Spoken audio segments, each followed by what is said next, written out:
It's a very warm welcome. That's right. Very excited to be here. It's my third time. And first of all, let's give a round of applause to the ICBC organizers and Alex Rogers. They've done an amazing job to get us together. Can I get a little more mic? A little louder? I can yell louder, but we'll get it louder. Perfect. So this is my third time here. And I try and talk a little German when I come to show respect to our local German friends. So when I first got here, my first German that I learned, I welcomed everyone at my panel and I said, Willkommen, danke für Erscheinen. And then I was told, no, that's not really how you would welcome them. So then the second year, last year, I tried something different. I said, Willkommen, vielen Dank, dass gekommen seid. So they said, okay, it's a little bit better. That's a little bit better, right? A little bit better. And then this year, because I have such a trouble after you go out to the bars to find a bathroom. It's so hard to find a bathroom in Berlin. So they taught me, Entschuldigung, wo ist die Toilette? So it's a little bit better there. So just really, really special also to be sharing the stage. We had a legend here earlier, Professor Raphael Mechoulam, who's one of my heroes. I'm a cannabis educator, so I've been talking about him for so long. So it was awesome to see him. And we had so many other legends here, Hilary Black, John Conroy, Mark Ware, all legends from Canada. So it's awesome to share this amazing stage. And we got an amazing panel, which we'll get to in a second. But I wanted to point out, since I was last here, a lot of things have happened since we were last here. We now have medical and pharmacies. We now have extracts and edibles announced. We'll see when that actually happens, but it was announced. We had legalization in retail. In fact, today in my province of Ontario is the first day of sales. I'm waiting to see some pictures of all the lineups. We were supposed to have a lot of stores open. Some of them weren't open. Little sensitive subject for certain panelists here. We'll talk about that in a moment. And we also had the amnesty program discussed where we're going to remove people's criminal records for their cannabis. So that should be really interesting, and we'll see how that goes. So maybe next year on our panel, we'll talk more about that. But I wanted to start with a few stats. I think everyone was really interested. I gave some stats last year, and I said, I really liked it, but try to talk a little slower with the stats, because they were trying to write it down. I'll tell you all the stats after, but I'll just want to throw a few out. With patients, the last numbers from September were 342,000 patients. We estimate there's about 400,000 patients right now on the medical side, with about 124,000 shipments sent at that point.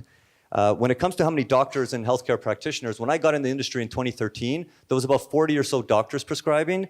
We now have last month, or the last month of recorded, about January, 3,500 doctors or healthcare practitioners prescribe. So we're getting a little bit better. An estimated about 14,000 in total have prescribed. So we've come a long way.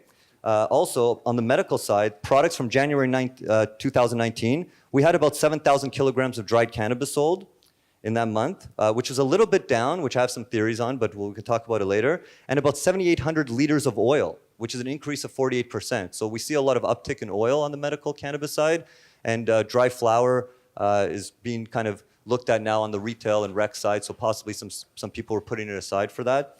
And the last couple stats, when I first came here, my first year, we had about 40 licensed producers when I first came on the stage. Last year, we had 97 licensed producers, and today, we sit at about 143 licensed producers. And the last stat I wanted to point out is that the exports, which is a little bit of a sensitive subject here, I imagine. So they peaked in May of 2018, where we sent about 339 kilos of dry flower. In August of this year, we sent 0, and in September, we sent one liter of oil. So, sorry, again, 118 liters at one point in the peak. August, we had 0, and in September, we sent 1 liter of oil. So it is unfortunate. We definitely feel the pain of what we're hearing when it comes to all this. Now, to get into our panel, why don't we start with an introduction of our esteemed panelists. I'm very excited. Every year I bring a great panel, but I'm very excited about this one in particular. Ian, if you want to start us off. Yeah, cool. Thanks for the context there, Alex. Yeah, my name is Ian Dyck. I am the head of partnerships for regulated industries within Shopify. So I kind of helped steer the company toward this market a few years ago, seeing the opportunity in our country, the sort of legislative open lane, if you want to call it, to apply what we already do more broadly in the commerce world, specifically to cannabis. You know, we kind of tout ourselves as an entrepreneurship company, allowing entrepreneurs to sell any product to consumers where they want to buy them, whether that's on an online store, at a point of sale or like through social channels. We're kind of there for them. And then, so then more recently, we've had some success in the cannabis space, in Canada specifically, helping licensed producers, vertically integrated licensed producers sell directly to their patients, as well as powering some of the recreational operations, both government and private, in the country. My name's Stephen Verbeek. I'm the founder of Hello Cannabis Medical and Education Centers. It's my third time in Germany, so thank you again for having me here. We originally started with one mandate, which was to help destigmatize cannabis and to be able to help educate physicians and essentially connect three dots. That's the patients with physicians and product. This started about 7 years ago. It has now evolved into 8 different projects in 3 continents. And it's been lovely. We actually have a working relationship with everybody on this panel in some degree, shape, or form. Canada has a wonderful collaborative effort that's been, in my opinion, a moving target that we are all lovingly trying to navigate through and collaborate through. And we are seeing some of the same challenges in Europe. So we are very much hoping to be able to help the European and other markets around the world learn from our mistakes so we can help roll out both medical and eventually a adult use market where everybody is able to benefit from a plant that I see is one of the most disruptive entities that our world has currently seen. Thank you. Thank you. Go ahead, Terry. Hello, my name's Terry Roycroft. I'm founder and CEO of MCRCI. We are a educational resource center as well. We started about 11 years ago in Canada, being one of the first clinics of its kind. We've been able to, stay within the different programs that have happened through Canada.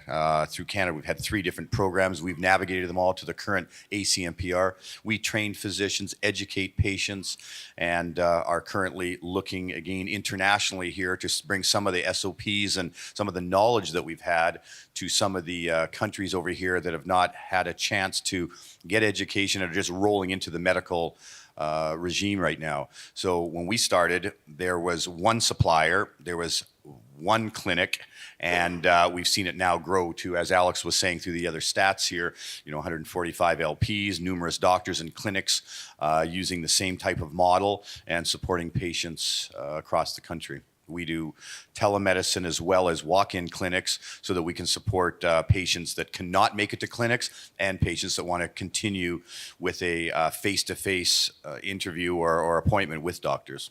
Thank you, Terry. Andrew? My name is Andrew Muroff, and I am a recovering lawyer. Nice. I'm also a cannabis patient, medical cannabis patient. I've been a patient since 2015. I'm the CEO of Strainprint Technologies. We are a data and analytics company in Canada that helps patients to track their medical outcomes using technology, using an app. All data is anonymous. We track basically pre- and post-symptomatic state against route of administration, against the dose, and then against the full chemical profile of the product. So we don't care whether it's an OG Kush or we don't care what you decide to call it. We care what's the actual ingredients of the products that you're taking at the time. Our platform is HIPAA, PIPA, and FIPIDA compliant and will soon be GDPR compliant. We have the only business analytics platform that sits on top of a real data set. So today we have over 1.2 million patient-reported outcomes. It's the largest set of its kind in the world. And we feel very fortunate to have grown that. That's tens of thousands of Canadian patients who are tracking every single day. So we power a lot of decision-making across the industry in Canada, licensed producers, clinics. Clinics are able to track their patients' performance in real time. Licensed producers are able to see what products they should be carrying in their product set. And doctors are able to see what products are working for what. And we today have the only solution that's in place in a pharmacy in Canada. And that solution basically helps that pharmacy to deliver the right treatment recommendations for their patients. And I just want to recognize for 1 second, if I can, a couple of pioneers in the Canadian industry, John Conroy and Jerry Roycroft here. Yes. There are others in the room, and I feel that we should all be thankful that they've put in their time over the last 20 or so years to make this industry possible in Canada. And then I think that our experience in Canada has really helped to influence what's happening in the rest of the world right now. No, it's a good point. And a lot of people grinded their teeth, took a lot of bullets for us to be here. And I always like to acknowledge that. So quick round of applause for, John Conroy, Dr. Mark Ware. When he was a doctor doing education, he was a gentleman speaking earlier. He was going to talks when no one even wanted to hear him talk. And when I was doing my education, I'll be completely honest, I would actually say, Dr. Mark Ware says, and Dr. Mark Ware's research, so I would kind of hide behind him. He'd be my shield, because they could maybe try to poke holes in what I said, but I knew he was very smart, and I knew that it would be very hard to poke holes in what he said. So let's talk about access to cannabis. Access to cannabis has actually changed since I was last here, and we now have different retail experiences. We have it on the medical side. We now have some pharmacies also carrying it, and then we have the adult use or recreational side, where that's also another way that's being sold.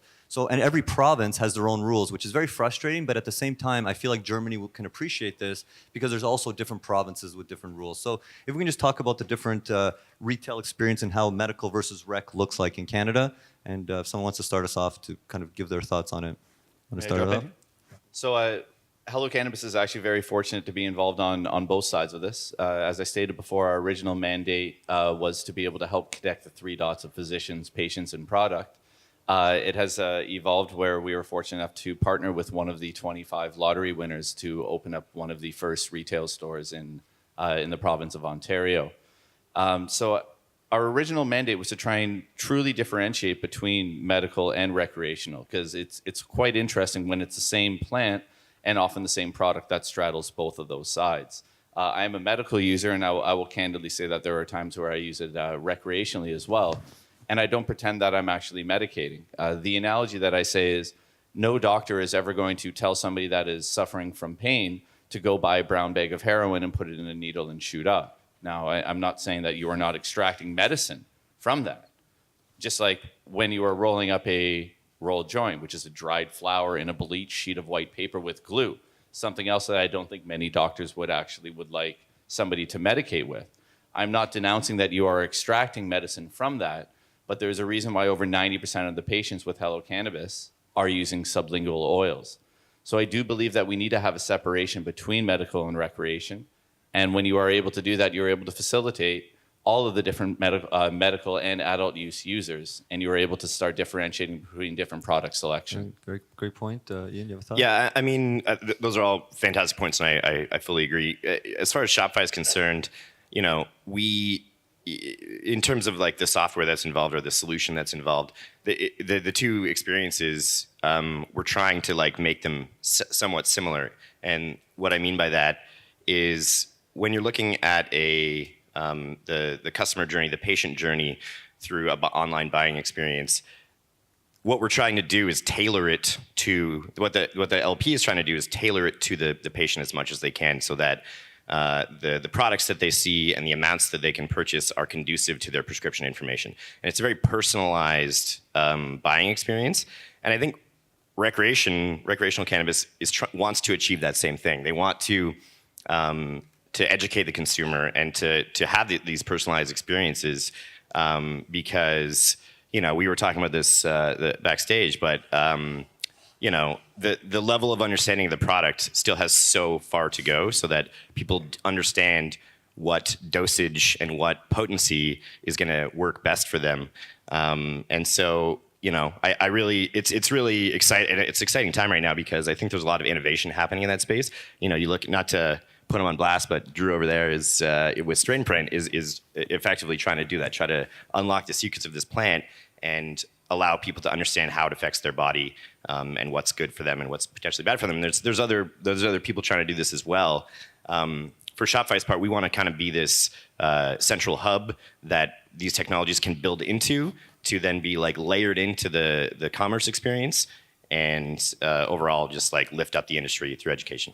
Cool. And some thoughts, Terry? So what's interesting is this, we had different experiences with our patients before legalization came to Canada. There was still a lack of education and a lack of information that a lot of patients wanted.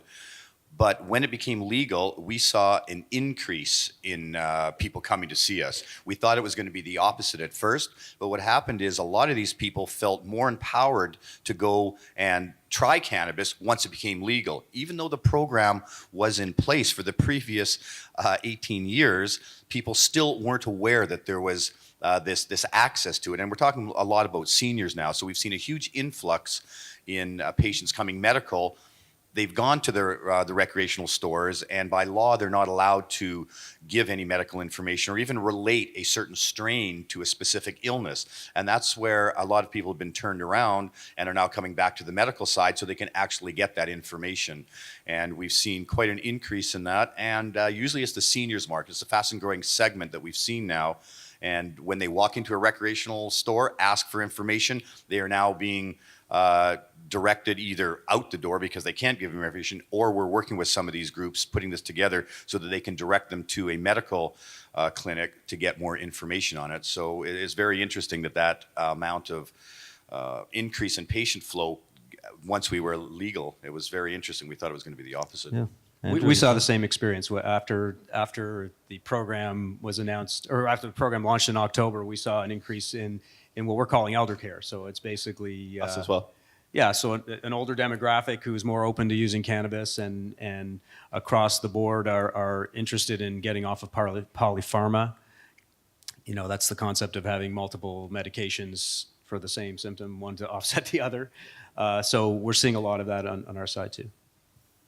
Okay, excellent. Thank you very much for them great answers. And one thing that's also very important that we find in Canada, and it's going to be very important here in Germany, is the issue about compliance. Compliance can be your best friend, but it can also be your enemy. I wanted someone to hear from the panelists some of the things that they see.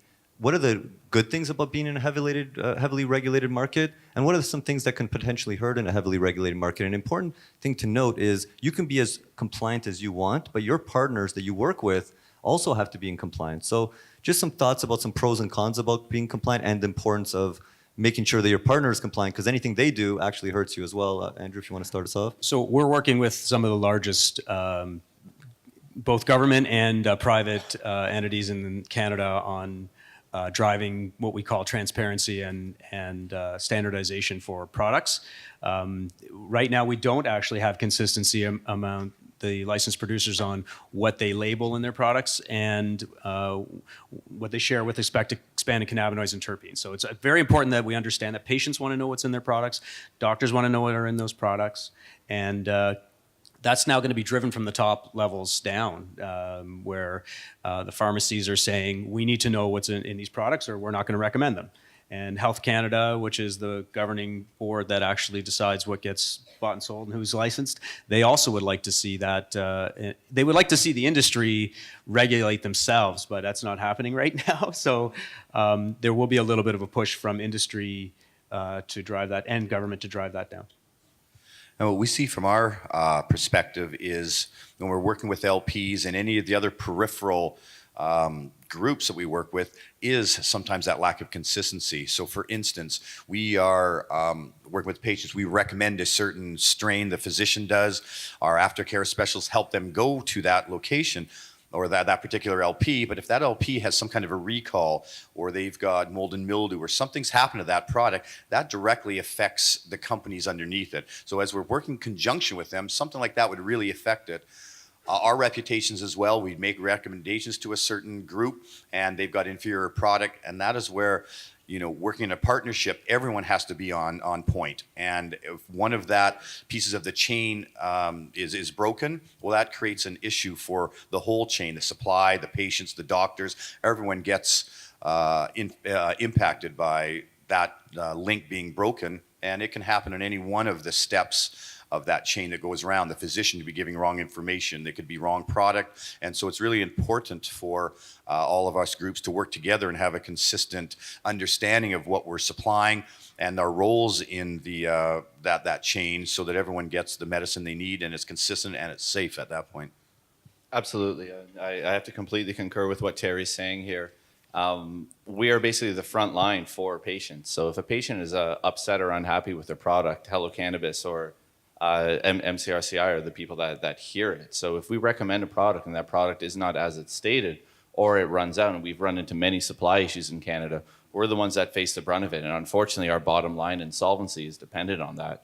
So to come full circle back to Alex's original question with respect to regulation, and I see a value in somewhat having an unregulated system, but of course it needs to have a balance with regulatory systems. So when you're looking at a medical component, clearly you can't have an unregulated market. It opens up the ability for the black market to take in, and you lack that consistency and standardization, which is required with a medical product. Now, with a regulated product or a regulated industry, you can start getting this over-regulation, which limits the ability for these LPs to be able to create that supply chain and to be able to create that quality that patients want.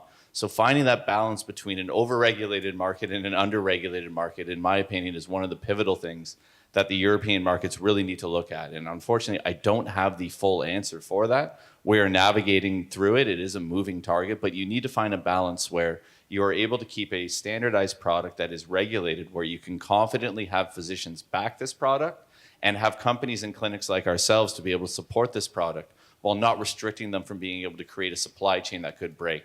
Because once that chain is broken, any of the one link in that chain is broken, everybody feels it. And that's why we're all a collaborative effort here and why all of us work together. Good point, Ian. Yeah, and I mean, that's absolutely true. I think I could touch on a few points, but like to my point about consumer education, compliance is required in order to create a consistent, reproducible product that then when you understand these things about it, it's going to be consistent each time you use it. For our part, we try to strike this exact balance that Stephen's talking about of create as frictionless a buying experience as we possibly can, while also adhering to the strict regulations. And I think it is exactly that. It's an ongoing conversation. It's a moving target, and that is informed by events like this, where we all get together and we talk about it and we share things that have worked and things that haven't worked, and hopefully legislators and regulators look to the market and try to ingest information from that to make sure that it is this collaborative process where we're kind of working together to craft this. Because, as you say, striking that balance is key, because the unregulated market, the black market, is not beholden to any of these things, and so it's much more frictionless. So it is a challenge. There's a cross-provincial A/B test going on right now in Canada that we will share the results of when it's a little further along. Yeah, we should have some updates on that next year. But to that point, we've learned a lot of lessons. We've been at this for about 6 years as an industry. It started in 2013, and we've learned a lot. And we've made some mistakes, and I think Germany and other emerging markets can learn from some of our mistakes. And maybe, Stephen, if you want to start it off with some of the mistakes that we've made and what we've learned. That's not fair. You know all about mistakes, don't you? It's a long list. So I can say some of the mistakes that we saw from a regulatory perspective is, again, circling right back to this overregulation. It's very challenging for LPs to be able to increase their capacity. Say you bought a 40,000 square foot facility. That's certainly not enough to be able to facilitate a large medical market. And when you create so much regulation that you cannot expand this, your supply chain gets completely broken down. I would say one of the personal mistakes that I made as a business was one, not being able to facilitate proper funding for scalability. If I can give a personal experience with respect to my failure as a young CEO, a lot of CEOs, I find they're drawn to empowering people and hiring people that they see potential in. And there's something really special about seeing talent and being able to foster and nurture that talent and see them exceed their own expectations of what you expect out of them as well. That's one of my favorite parts about being a leader. One big mistake I made is when you have 13 people that you empower and you see big talent, and they also see you as the leader and more or less the nucleus of all of this knowledge. And unfortunately, they need your leadership and your knowledge to be able to do that. So it's completely unscalable when you have 13 people that are looking at you to be able to lead them every single day while you're also trying to scale a company. Well, I thought you were going to say that everything's been perfect, and then we maybe fool everyone it's April Fool's, but I guess you didn't want to make that joke. That's also the second mistake I've no made mistakes. in this We're panel perfect right now. So I'm off to a great start, Alex. Thanks for reminding me. Yeah, I was just gonna say, like, I like your story there. I tend to try to surround myself with people that are way smarter than me, so that it doesn't all land on me. So that's all I'll add to that. That's a We good put point. that on a blooper reel. Yep, that was a blooper. Terry. So one of the mistakes that we kind of participated in very earlier stages was the lack of being able to work in conjunction with the colleges for the doctors. They need to get up to speed much quicker and get more education. And this is when, in the earlier days, was very difficult because the doctors were being actually reprimanded and told not to support cannabis, even though there was a legal program in the country to do that. And so when you've got the medical body saying this is not a quantified medicine, there's not enough studies, and you've got the ability for doctors to do it, and thousands of patients asking those doctors, this was a real challenge, one of the breakdowns that we saw in regards to being able to support those patients. And as we go around the country and we're seeing the resistance we still see from physicians, even with the large demand for product, that is one of the challenges that we have that I see that we need to really push forward on, getting more education to those doctors and the colleges themselves. Even though you have doctors that are willing to do it, the colleges need to take a closer look at this so they can actually support that initiative rather than resist it. In Canada, the CMA, Canadian Medical Association, had a statement. The president stated, or the CEO stated at one time, that they were glad that recreational was coming in because they wouldn't have to follow through with the medical program. And in fact, they should get rid of the medical program. So this is something that was very serious in our side of it, to have someone of that nature come out with a statement like that, because there's no way medical is going to disappear. There's too many patients, there's too much benefit.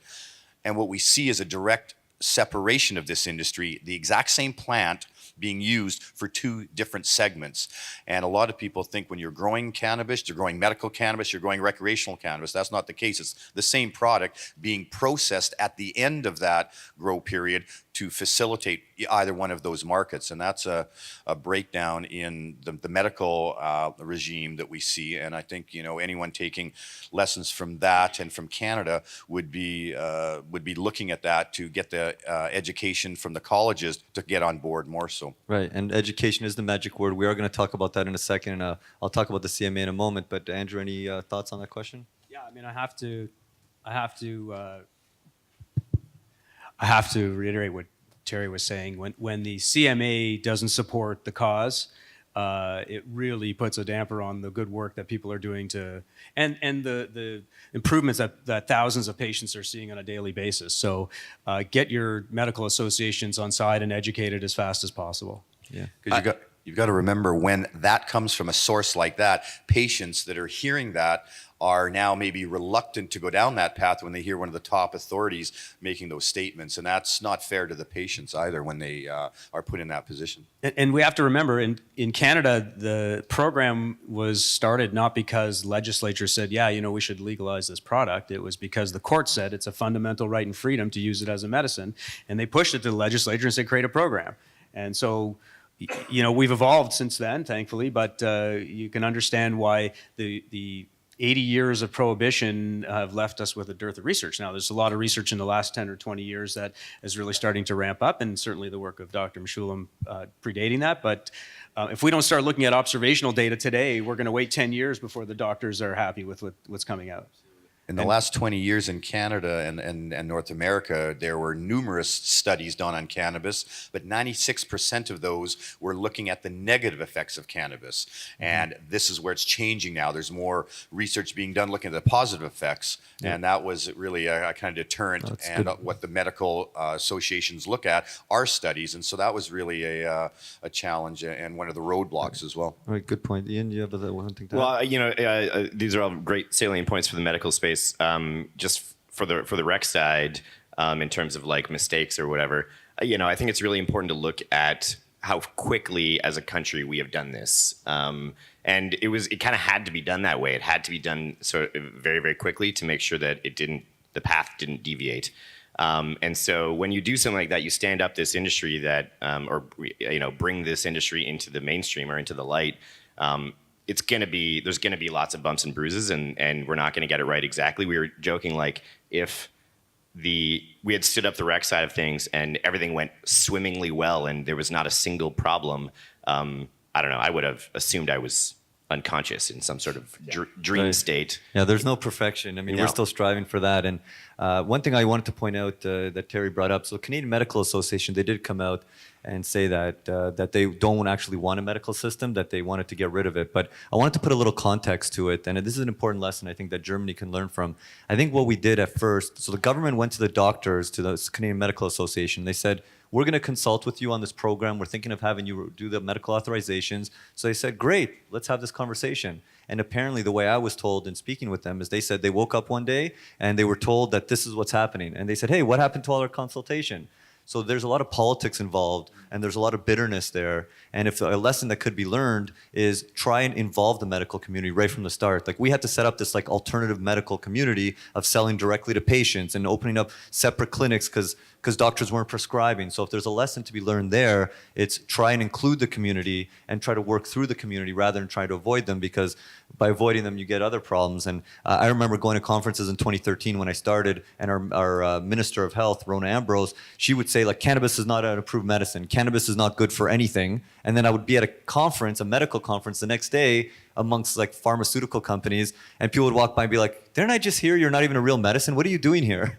I'm like, well, I have a license to be here. So those are some crazy times. And that had the result as well that all the Canadian pharmacies didn't get on board right away. This is why we have this vertical integration direct-to-patient system.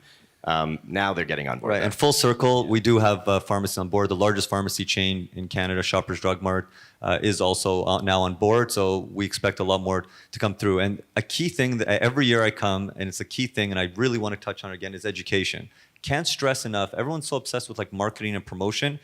That's not the right way to talk. Cannabis doesn't need to be marketed. It doesn't need to be promoted. It needs to be educated on. And I just started doing, I just did my first non-medical education last week because now we have retail stores. And there's so many similarities between recreational and medical. I think from an outside, you think there's a lot of differences, but still people are trying to find an effective outcome. They want to spend money. They're looking to, instead of pain and sleep management, they're looking to go to a concert or go to a movie or something after a date, whether it goes good or bad, maybe a different type of variety to use. But at the end of the day, there's a lot of similarities, and I think that's important. And if we can just quickly touch on education, because it's not, I can't stress enough how important that is. It's helped us so much when we figured it out, and everyone here I know knows the value of education. Maybe if we can start at the end with Andrew and what your thoughts are on education, how maybe some advice on how Germany can do it. Yeah, I mean, I can't tell you how much we've learned just watching the data grow that we've been capturing over the last 3 years. It's things like how many sativas actually are high in myrcene and cause drowsiness. So, sativa indica doesn't mean anything, right? So we hear that, and yet people are still talking in terms of sativa and indica. So we have to teach that there's more than just the physical appearance of the plant. We have to teach that there's more than just THC and CBD. Like there's up to 450 chemical constituents in every single plant, and it's different every time you grow it, and every batch is, even if it's grown in the same facility by the same people. So there's a lot that we have to understand in terms of chemical constituents. There's a lot we have to understand about anybody's endocannabinoid reception system, which is determined by genetics and many other factors. We have to understand dosing much better. We're going to continue to learn as we go, and unbiased plug. It's all about data. Do you feel like we need to also be mindful that like the average consumer isn't like a super science person that's going to be able to like understand all of that, like to package it in a more like digestible format? Yeah, so I think what we do is help to arm the people who are creating the curriculums like you guys and put them in the hands of the patients and the doctors. But there's enough data out there now to create curriculums that will be very beneficial to doctors and patients. So it's up to you guys, who are all have got great educational backgrounds. Yeah, well, that was one of the biggest issues when we started. When we started 11 years ago, there was very little information out there, and education was paramount for our patients. There was a program, they didn't know anything about it. People looked at cannabis from a recreational point of view of people getting stoned, the old Cheech and Chong sort of scenario. And when we started to do the medical side of it, we were didn't have a lot of education. We really had to take that from some of the original pioneers who were working with patients through compassion clubs. So we really had to get some knowledge from there, get our doctors on board, start to train other doctors. But that was a real issue because we didn't have the ammunition at that point, and it was really difficult in many cases to get it to pass along to the patients. But when a patient comes to talk to us, they have many, many questions, and you can't just learn it from reading. They want to have a direct conversation with their physician. And again, we do training for pharmacists, which again, we started several years ago. Interesting enough, when this program came into effect in Canada, originally, they had invited the pharmacy and organizations to be part and parcel of it. They declined to be part of the organization at that point. And it's very interesting now that after all this time that's come through, we're probably talking, 15 years ago when that program came about. Now they're coming back on board because you see the benefits of it. But in the earlier stages, if they would have been included, I think we might have seen a lot different program than we do now, because this is where people are going back to. Even when they talk to their doctors, they still have many questions for their pharmacists. And in many cases, they feel more comfortable talking to the pharmacist than even their doctor, given some of the things that happened in the past, which helped us create this program, where people were getting kicked out of their doctor's offices for even asking to be prescribed cannabis, and it's changed dramatically since that time. That's right. That's how it started, for sure. People can't believe that someone would be threatened to be kicked out if they say, if I find out you're using cannabis, I won't even see you anymore as a doctor.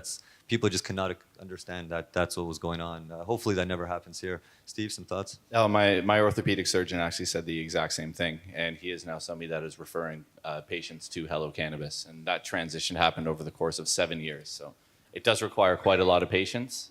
Wow. All kinds of patients. So with respect to education, truly one of our mandates is, of course, trying to relieve all of this misinformation that's out there. And Andrew touched on one of my favorite ones, which is when you go into many of the so-called gray area, which in my opinion and the law's opinion is essentially a black market area. They have this common statement like, sativa is something that's more cerebral that you want to smoke during the day, and an indica is something that is more sedative and they want to smoke that at night. And the reality is that there are sativas available that have the polar opposite effect of what they're saying, and we now have the data that's able to do this. So our original goal was to be able to actually educate the physician so that way they were more comfortable. When you go to see a doctor and they say take 3 of these pills every 4 hours, you don't question it. I think 99% of people just do it. And physicians weren't comfortable doing that at first. So that was what Terry was able to pave the way for many other people like myself to follow in. I was fortunate enough as a previous role as an investment banker, I knew a lot of physicians, and I suffered a tragic injury that unfortunately rendered me as an opioid addict. I quit 2 months into a lifelong prescription, and I used medical cannabis to do that. So they saw firsthand how it worked for me, but this was completely anecdotal. We now have data, and thankfully because of Andrew as well, where we have all joined forces, combining data, combined with the pioneers, combining with people that have a very interesting and powerful origin story and connections with physicians, to all combine forces in one giant circle, allowing e-commerce to step in to be able to increase access. And this is a very large group effort where I truly believe that the education needs to start with physicians. Yeah. And once the physicians are converted, they will bring their patients in, and then everybody else will follow. If you are able to educate physicians, I think you will be able to streamline this process and be able to relieve a lot of the headaches that we faced here. Right, and you know what? That's hopefully something that people here are taking back with them, is that it does feel very competitive, but it's important that you collaborate together. You're trying to build an industry together, and sometimes it feels a little weird that you think you're giving away your secrets. There's very few secrets in this industry, and at the beginning, everyone's always so worried about, they're going to learn what I want to do. What you want to do is pretty much the same thing everybody wants to do. So the faster you realize that you have more in common, start working together, create an industry, and then you can worry about competing. Now, I want to just do, I feel like there's some questions here. We'll just do super quick rapid fire. The future. Innovations and technologies you're excited about. I know there's 2 innovations and technologies up here. Besides yourselves, what other innovations and technology you're excited about the future? Just quick bullets, and then we're going to go to the audience for some questions. Yeah, I mean, not to continually say this, but anything that exactly allows these patients and recreational consumers understand the product better. We have to get to the level of where like alcohol and tea is right now, where you know the type and the amount that works for you. We need to get to that level, both from a medicinal standpoint and from a rec standpoint, but also in general, just innovation in the product. Someone was mentioning from the audience in the last panel about oils and vape pens and edibles and nano-emulsified beverages. I think that's what really excites me. I think very quickly those types of products are going to eclipse flour. I agree.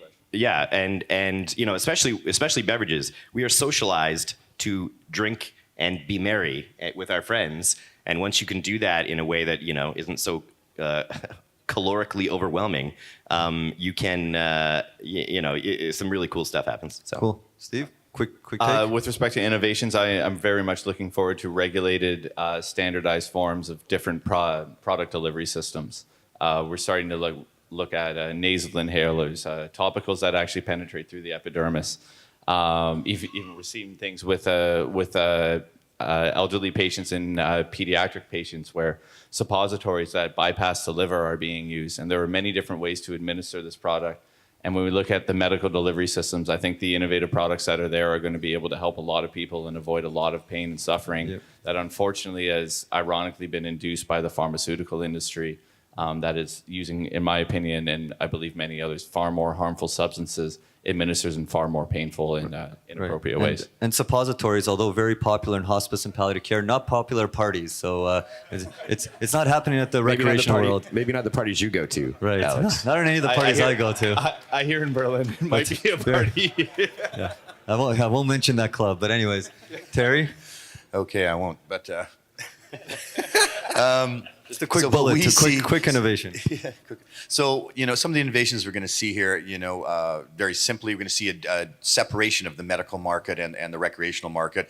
The way the products are marketed and the way they're developed are going to be different. You see the pills, the patches, the suppositories, all on the medical side, and you'll see a lack of connection to specific strains. Whereas when we see the recreational market and we see it going ahead, they're going to continue to work within the culture, talking about different strains that are popular and more of the experience you're going to have. And that's what we're seeing now is people looking and marketing towards the experiences. You're going to take this joint, you're going to enjoy a movie, you're going to do this, you're going to enjoy that. So I think that's the area we're going to see as we push forward for rec, and then medical is going to fall right into the typical medical products that you're used to seeing on the shelves. And I understand, in Europe, you've already had CBD here for a while, but that's going to start to happen in the THC side of things, where you'll have specific products, and then the names and the culture will roll through on the recreational side. Good one, Andrew. And then we're going to take a few questions. Go ahead, Andrew. So I think exactly right. We're going to start to see real, true personalized medicine.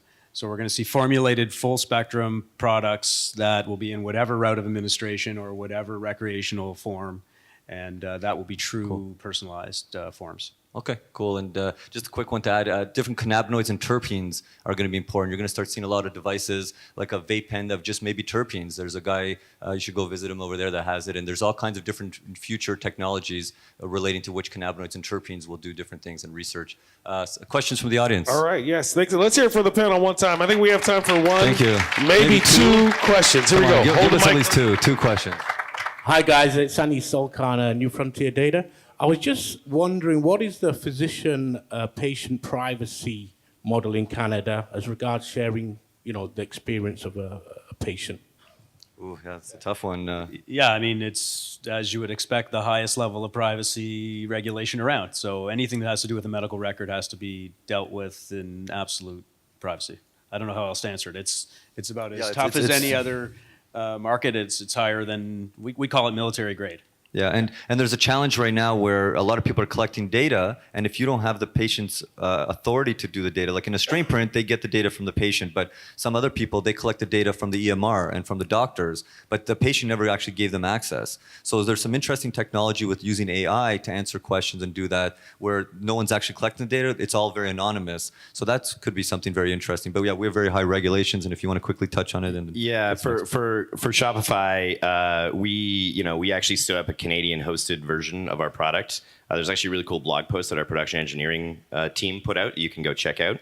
But we also plug into some of the major compliance platforms in a completely anonymized way. So we just sort of like get a success or failure notification from whether or not they're a patient, and then that's all that Shopify even really sees from the like seed to sale or like prescription patient management platform.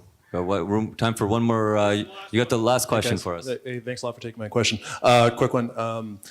Several Canadian producers own and operate their own clinics, and I'm just wondering what your thoughts are on there for the potential of conflict of interest. Well, by law, they're not supposed to. Yeah.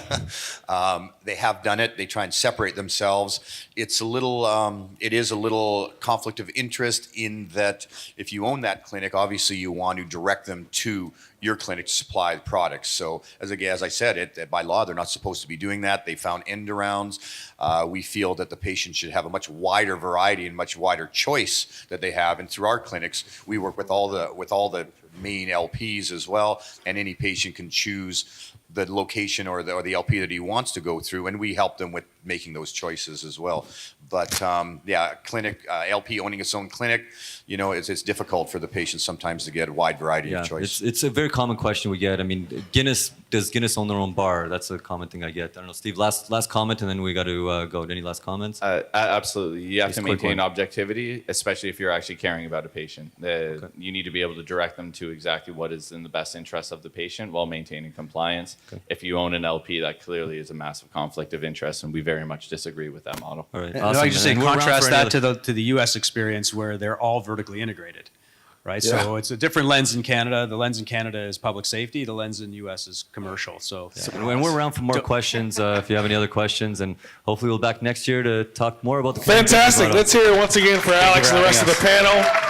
I'm sure you can accost them in the hallway, and they will be happy to answer. Yeah, take about. You guys are like Aerosmith or something, or right? But Loverboy, that's a Canadian band. There you are. Everybody's working for the weekend. Rush. There's 5 of you. Rush is a power trio. All right. Oh no, you're fine. By the way, this next panel is going to be entirely in German. So if you don't speak German, you can go back and get a translator from the translation booth, and that will help you to understand. Or you could just nod and smile.